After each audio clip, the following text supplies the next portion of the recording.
Hello നമസ്കാരം. നമ്മുടെ പുതിയ വീഡിയോയിലേക്ക് എല്ലാവർക്കും സ്വാഗതം. വീഡിയോസ് ഇഷ്ടപ്പെടുകയാണെങ്കിൽ ഒന്ന് സബ്സ്ക്രൈബ് ചെയ്യാനും ലൈക്ക് ചെയ്യാനും മറക്കല്ലേ. അങ്ങനെ ആദ്യം തന്നെ കാണിക്കുന്നത് സ്റ്റാൻലി ജോസഫിൻ്റെ രണ്ട് സഹായികളാട്ടോ. അവർ രണ്ടുപേരും മാർക്കറ്റിൽ പോയിട്ട് സാധനങ്ങൾ വാങ്ങിക്കൊണ്ട് അത് വീട്ടിൽ ഇറക്കുന്ന സമയത്താണ് സ്റ്റാൻലി ജോസഫിൻ്റെ അപ്പൻ കാർ എടുത്തിട്ട് വരുന്നത്. അപ്പോൾ ഇവർ പറയുന്നുണ്ട് എന്തോ സംഭവം ഉണ്ടല്ലോ, അല്ലാതെ കേണൽ സാറിൻ്റെ അപ്പച്ചൻ ഇങ്ങോട്ട് വരില്ലല്ലോ. ആൻ്റപ്പൻ പറയുന്നുണ്ട് അതുറപ്പല്ലേ, അല്ലെങ്കിൽ ക്രിസ്മസിന് ഈസ്റ്ററിന് വരുന്ന ആളല്ലേ, അതും ആവശ്യത്തിന് വേണ്ട കുപ്പികൾ നേരത്തെ വിളിച്ച് പറഞ്ഞ് എടുപ്പിക്കുന്നു പറയാണ്. അങ്ങനെ സ്റ്റാലിൻ്റെ അപ്പച്ചൻ കാറിൽ നിന്ന് ഇറങ്ങിയവാടെ ചോദിക്കുന്നുണ്ട് സ്റ്റാലിൻ എവിടെ എന്ന് ചോദിക്കുന്നുണ്ട്. അന്നേരം ആൻ്റപ്പൻ പറയുന്നുണ്ട് അവിടെ ഉണ്ട്, അകത്തുണ്ട് എന്ന് പറയാണ്. വെള്ളടി രാവിലെ തുടങ്ങിയോ അതെയോ അടിക്കാൻ തുടങ്ങണത്രയെന്ന് ചോദിക്കുകയാണ്. അന്നേരം ആൻ്റപ്പൻ പറയുന്നുണ്ട് ഞാനിപ്പോൾ മാർക്കറ്റിൽ പോയിട്ട് വന്നതേ ഉള്ളൂ, പോകുന്നവരെ അടി തുടങ്ങിയിട്ടില്ല, ഇപ്പോൾ തുടങ്ങിയൊന്നും അറിയില്ല, ഞാൻ അകത്ത് കയറണത്രയെന്ന് പറയാണ്. എന്നിട്ട് അപ്പച്ചൻ പൗലോച്ചനോട് ചോദിക്കുന്നുണ്ട് നിനക്കെന്താടാ ഞാൻ വന്നത് അത്ര സൂചിച്ചില്ലേ, നിനക്ക് എന്തോ പോലെ ഉണ്ടല്ലോ എന്ന് ചോദിക്കുകയാണ്. എന്നിട്ട് പൗലോച്ചൻ പറയുന്നുണ്ട് അങ്ങനെയൊന്നുമില്ല, പെട്ടെന്ന് വന്നുകൊണ്ടുള്ളൊരു സംശയമാണ്, പിന്നെ ഇന്ന് ഉണ്ടാക്കണമെന്ന് അറിയില്ലല്ലോ അതുകൊണ്ട് നിന്നതാന്ന് പറയാണ്. എന്നിട്ട് അപ്പച്ചൻ ചോദിക്കുന്നുണ്ട് എടാ ആൻ്റപ്പോ വല്ല വല്ല ബ്രാൻഡ് വന്നോടോ ചോദിക്കുന്നുണ്ട്. അന്നേരം ആൻ്റപ്പൻ പറയുന്നുണ്ട് ചെറുതൊന്ന് ഉണ്ട് എന്ന് പറയാണ്. അന്നേരം അപ്പച്ചൻ ചോദിക്കുന്നുണ്ട് അതെന്തുവാടാ എന്ന് പറയാണ്. അന്നേരം ആൻ്റപ്പൻ പറയുന്നുണ്ട് അല്ല മറ്റേ അടിക്കേണ്ട സാധനമല്ലേ എന്ന് ചോദിക്കുകയാണ്. അന്നേരം അപ്പച്ചൻ പറയുന്നുണ്ട് അല്ലടാ ഇവിടെ കുറേ പട്ടികളില്ലേ, വേറെ പുതിയ വല്ലതും ഉണ്ടോ അതോ പഴയതാണോ എന്ന് ചോദിക്കുകയാണ്. അന്നേരം ആൻ്റപ്പൻ പറയുന്നുണ്ട് അല്ല അതിപ്പോൾ പഴയതേ ഉള്ളൂ, 5 ഉള്ളൂ എന്ന് പറയാണ്. അന്നേരം അപ്പച്ചൻ പറയുന്നുണ്ട് അല്ല പഴയതാണെങ്കിൽ പേടിക്കണ്ടല്ലോ, എന്നെ പരിചയമുണ്ടല്ലോ, പുതിയതാണെങ്കിൽ സൂക്ഷിച്ച് വേണ്ടേ അകത്ത് കയറാൻ, എനിക്ക് വയ്യ പൊക്കിളിന് ചുറ്റും സൂചി വെക്കാമെന്ന് പറഞ്ഞിട്ട് അങ്ങനെ അപ്പച്ചൻ അകത്തേക്ക് കയറി പോവാട്ടോ. എന്നിട്ട് പൗലോച്ചൻ പറയുന്നുണ്ട് കേണൽ സാറിന് പറ്റിയ തന്ത തന്നെയാണ് അടിയുടെ കാര്യത്തിൽ എന്ന് പറയാണ്. അന്നേരം ആൻ്റപ്പൻ പറയുന്നുണ്ട് അത് ഒരു പടിക്ക് മുന്നിലാണ്, ഡമ്പിൻ്റെ കാര്യത്തിലായാലും അടിയുടെ കാര്യത്തിലായാലും എന്ന് പറയാണ്. അങ്ങനെ അപ്പച്ചൻ കയറി പോകുമ്പോൾ തന്നെ സ്റ്റാലിൻ ജോസഫ് അവിടെ അപ്പച്ചനെ വെയിറ്റ് ചെയ്തിരിക്കുന്നുണ്ട് കേട്ടോ. സോഫയിൽ ഒരു നായയും കയറിയിരിക്കുന്നുണ്ട്. എന്നിട്ട് അപ്പച്ചൻ പറയുന്നുണ്ട് ഇവനാണ് എന്നെ കൂട്ടിക്കൊണ്ട് വന്നത്, ഇനി നീ പോയിക്കോ, നിൻ്റെ ആവശ്യമുണ്ടെങ്കിൽ ഞാൻ വിളിക്കാമെന്ന് പറയാണ്. എന്നിട്ട് സ്റ്റാലിൻ പറയുന്നുണ്ട് നീ പോയിക്കോടാ ബ്രോ എന്ന് പറയുന്നുണ്ട്. അങ്ങനെ നായ പോകുന്നുണ്ട്, അവിടെ അപ്പച്ചനോട് ഇരിക്കാൻ പറയുന്നുണ്ട് കേട്ടോ. അങ്ങനെ അപ്പച്ചൻ ഇരിക്കുന്നുണ്ട്. എൻ്റെ അപ്പച്ചൻ ചോദിക്കുന്നത് എന്താടാ പ്രശ്നം, എന്തിനാടാ എന്നോട് വരാൻ പറഞ്ഞേ പറയാണ്. എന്നിട്ട് അപ്പച്ചൻ പറയുന്നുണ്ട് റോബിച്ചൻ ഫുൾ ടൈം അടിയാണ്, നീ ഒന്ന് ഉപദേശിക്കണം അവനെ കള്ളു കുടിക്കുന്നതിനെന്ന് പറയാണ്. അന്നേരം സ്റ്റാലിൻ ജോസഫ് പറയുന്നുണ്ട് ഞാനാണല്ലോ ഇപ്പോൾ ഉപദേശിക്കാൻ പറ്റിയ ആൾ എന്ന് പറയാണ്. അന്നേരം അപ്പച്ചൻ പറയുന്നുണ്ട് നീ ആണെങ്കിൽ കുറച്ചേ കുടിക്കത്തുള്ളൂ, അതൊരു സമാധാനമുണ്ട്, അവരാണെങ്കിൽ ലിറ്റർ കണക്കിന് കുടിക്കുന്നു പറയാണ്. എന്നിട്ട് അപ്പച്ചൻ പറയുന്നുണ്ട് ഇവിടെ എന്താടാ പ്രശ്നം, ആൻ്റപ്പനും പറയുന്നുണ്ടല്ലോ ഇവിടെ എന്തൊക്കെയോ പ്രശ്നമുണ്ടെന്ന്. എന്നിട്ട് സ്റ്റാലിൻ പറയുന്നുണ്ട് പാലായിൽ നിന്ന് എന്നെ കാണാൻ വേണ്ടിയിട്ട് ഒരു ബാലചന്ദ്രൻ ഇവിടെ വന്നിട്ടുണ്ടായിരുന്നു. അപ്പച്ചൻ പറഞ്ഞു എനിക്കറിയാം, തറവാട്ടിൽ വന്നിട്ടുണ്ടായിരുന്നു, തറവാട്ടിൽ വന്നപ്പോൾ ഞാനല്ലേ നിൻ്റെ അഡ്രസ്സ് ഞാൻ പറഞ്ഞു കൊടുത്തതെന്ന് പറയാണ്. സ്റ്റാലിൻ പറയുന്നുണ്ട് അവർ തന്നെ. അന്നേരം അപ്പച്ചൻ ചോദിക്കുന്നുണ്ട് അവരെന്തിനാണ് ഇങ്ങോട്ട് വന്നത്, തോട്ടം പാട്ടത്തിന് എടുക്കാനോ? അന്നേരം സ്റ്റാലിൻ പറയുന്നുണ്ട് തോട്ടം പാട്ടമൊന്നും അല്ല അപ്പച്ച, ഇത് കുറച്ച് സീരിയസ് ആണ്, എനിക്ക് 23 വയസ്സ് പ്രായമുള്ള ഒരു മകളുണ്ട് എന്ന് പറയാൻ വേണ്ടിയിട്ട് വന്നതാണ് അയാൾ. കേട്ട് അപ്പച്ച ചിരിക്കുന്നുണ്ട് കേട്ടോ. ഇതിന് വലിയ തമാശ ഞാൻ ഇതുവരെ കേട്ടിട്ടില്ല, നിന്റെ കല്യാണം കഴിഞ്ഞിട്ട് ഇപ്പോൾ 20 വർഷമായിട്ടുള്ളൂ, ആ നിലയ്ക്ക് നിനക്ക് 23 വയസ്സുള്ള കൊച്ചോ? എന്നിട്ട് അപ്പച്ചൻ ചിരിക്കുന്നു കേട്ടോ. വന്ന് പറഞ്ഞത് തലക്ക് വെളിവില്ലാത്ത ആളാണോ എന്ന് ചോദിക്കുകയാണ് അപ്പച്ചൻ. സ്റ്റാലിൻ പറയുന്നുണ്ട് ആ മകൾ അയാളെ വീട്ടിലുണ്ട്, അവളുടെ പേര് അലീന എന്നാണ്, അയാളുടെ വീട്ടിലെ വേലക്കാരിയായിട്ട് വന്നതാണ്, ഒരു ഓർഫണേജിൽ നിന്നാണ് അയാൾക്ക് അവളെ കിട്ടിയിട്ട് 6 മാസം ആകുന്നതേ ഉള്ളൂ, ഇത്രയും വിവരങ്ങൾ അയാൾ എനിക്ക് തന്നു എന്ന് പറയാണ്. അന്നേരം അപ്പച്ചൻ പറയുന്നുണ്ട് അപ്പോൾ തന്നെ ഈ വീട്ടിൽ നിന്ന് ഇറക്കി വിടേണ്ടേ അയാളെ എന്ന് പറയാണ്. എന്നിട്ട് അപ്പച്ചൻ പറയുന്നുണ്ട് തെമ്മാടിത്തരം വന്ന് പറയേണ്ട സ്ഥലം ഇവിടെയല്ല, അത് ആ ഫോറസ്റ്റിൽ ചെന്ന് പറയണ്ടേ നീ എന്ന് പറയാണ്. അന്നേരം സ്റ്റാലിൻ ജോസഫ് പറയുന്നുണ്ട് അങ്ങനെ പറഞ്ഞു ഒഴിവാക്കേണ്ട കാര്യമല്ല അപ്പച്ച ഇത്. എന്നിട്ട് സ്റ്റാലിൻ പറയുന്നുണ്ട് ഞാൻ ആഗ്രയിലായിരുന്നപ്പോൾ പാലായിലുള്ള ഒരു പെൺകുട്ടി വൈജയന്തിയായിട്ട് ഞാൻ പ്രണയത്തിലായിരുന്നല്ലോ എന്ന് പറയാണ്. അന്നേരം അപ്പച്ചൻ പറയുന്നുണ്ട് അതൊക്കെ ഏത് നൂറ്റാണ്ടിലാടാ, അതൊക്കെ എത്ര കാലമായി, ഇതെല്ലാം കഴിഞ്ഞു പോയില്ലേ എന്നൊക്കെ പറയാണ്. എന്നിട്ട് സ്റ്റാലിൻ പറയുന്നുണ്ട് അന്ന് അമ്മക്ക് അവളെ ഭയങ്കര ഇഷ്ടമായിരുന്നു, അമ്മ പറയായിരുന്നു ഇനി വരുമ്പോൾ അവളെയും കൂട്ടിക്കൊണ്ടുവരണം എന്ന്. എന്നിട്ട് അമ്മ പറഞ്ഞു നിങ്ങളെ കല്യാണം കാണാൻ ഞാൻ ഉണ്ടാവില്ല എന്നും കൂടി അമ്മ പറഞ്ഞു എന്ന് പറയാണ്. അന്നേരം അപ്പച്ചൻ പറയുന്നുണ്ട് അതൊക്കെ കഴിഞ്ഞു പോയില്ലടാ, കല്യാണം കഴിഞ്ഞ് നിൻ്റെ കുട്ടികൾ 3 എണ്ണമായി, എന്നിട്ട് ഇപ്പോഴാണോ ഇതൊക്കെ കുത്തിപ്പൊക്കുന്നതെന്നൊക്കെ പറയാട്ടോ.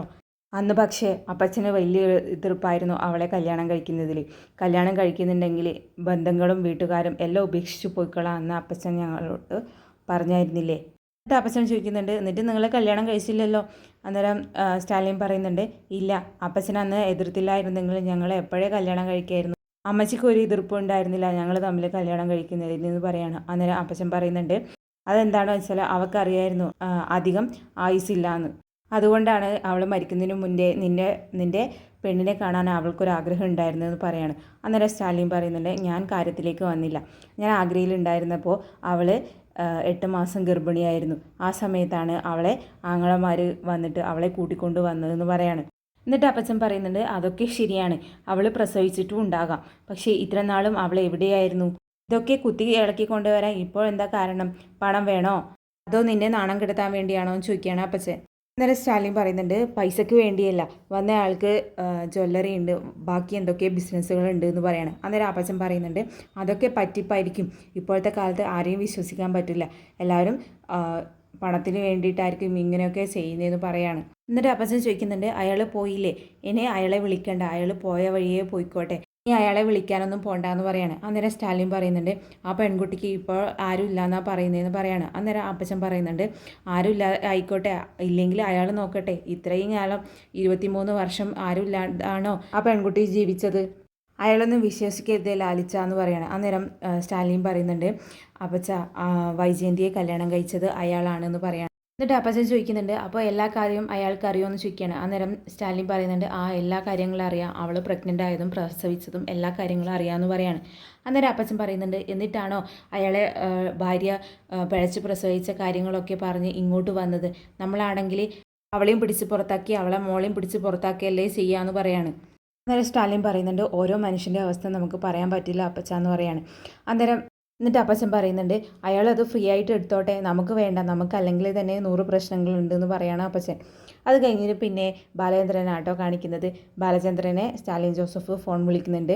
എന്നിട്ട് പറയുന്നുണ്ട്, എന്തെങ്കിലും സംസാരിക്കാനാണോ എന്ന് പറയാണ്. അന്നേരം സ്റ്റാലിൻ പറയുന്നുണ്ട്, ഞാൻ ചുമ്മാ വിളിച്ചതാന്ന് പറയാണ്. അന്നേരം ബാലചന്ദ്രൻ പറയുന്നുണ്ട്, എനിക്കങ്ങനെ സൗഹൃദ സംഭാഷണം കേൾക്കണ്ട, അലിൻ്റെ കാര്യത്തിൽ എന്തെങ്കിലും തീരുമാനം പറയുകയാണെങ്കിൽ മാത്രം എനിക്ക് കേൾക്കണ്ടു എന്ന് പറയാണ്. എന്നിട്ട് സ്റ്റാലിൻ ചോദിക്കുന്നുണ്ട്, നിങ്ങൾ പറഞ്ഞ പെൺകുട്ടി എൻ്റെ മകളാണെന്ന് തെളിയിക്കാൻ എന്തെങ്കിലും രേഖ നിങ്ങളുടെ കയ്യിലുണ്ടോ എന്ന് ചോദിക്കുകയാണ്. ഡേറ്റ് ഓഫ് ബർത്തോ അങ്ങനെ എന്തെങ്കിലും കാര്യം എന്ന് പറയാണ്. എന്നിട്ട് ബാലേന്ദ്രൻ പറയുന്നുണ്ട്, നിങ്ങൾക്ക് എന്തെങ്കിലും തെളിവ് വേണമെങ്കിൽ പോയി DNA ടെസ്റ്റ് നോക്കി നടത്തിക്കൊള്ളണം എന്ന് പറയാണ്.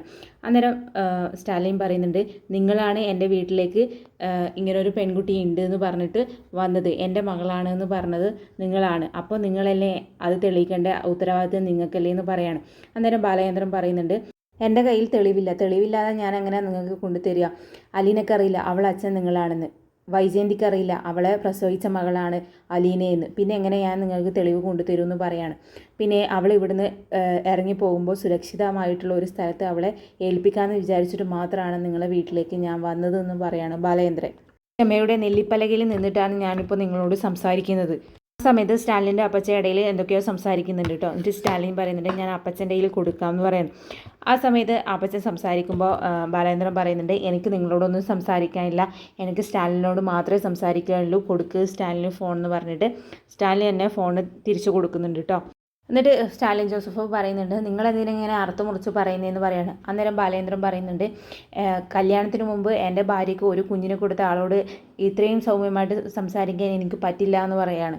ഞാൻ ബിസിയാണ്, ആവശ്യമില്ലാത്ത കാര്യങ്ങൾ സംസാരിക്കാൻ എനിക്ക് ആദ്യമേ സമയമില്ലാന്ന് ഞാൻ പറഞ്ഞതാണ്, ഞാൻ ഫോൺ വയ്ക്കുവാന്ന് പറഞ്ഞിട്ട് അങ്ങനെ ബാലേന്ദ്രൻ ഫോൺ വയ്ക്കുക കേട്ടോ.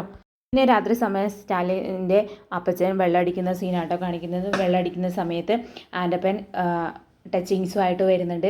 എന്നിട്ട് ആൻ്റപ്പം ചോദിക്കുന്നുണ്ട്, ഇവിടെ ഇരുന്ന് അടിക്കുവാണല്ലേ എന്ന് പറയാണ്. അന്നേരം അപ്പച്ചൻ പറയുന്നുണ്ട്, ഇല്ലടാ ഞാൻ ആകെ 2 പെഗ്ഗേ അടിക്കുന്നുള്ളൂ, നിനക്ക് വേണോടാ എന്ന് ചോദിക്കുകയാണ്. അന്നേരം ആൻ്റപ്പം പറയുന്നുണ്ട്, അയ്യോ ഞാനിപ്പോൾ കുടിച്ചാൽ കേണൽ സാറ് വഴക്ക് പറയുമെന്ന് പറയാണ്. അന്നേരം അപ്പച്ചൻ പറയുന്നത്, അങ്ങനെ ഒരു ഡിസിപ്ലിൻ ഉള്ളത് നല്ലതാണെന്ന് പറയാണ്. ഞാനിവിടെ എപ്പോൾ വന്നാലും അവനൊരു ബോട്ടിൽ എനിക്ക് തരും, ഞാൻ 2 പെഗ്ഗ് മാത്രമേ കുടിക്കൂ, ബാക്കി ഞാനങ്ങ് കൊണ്ടുപോകുമെന്ന് പറയാണ്.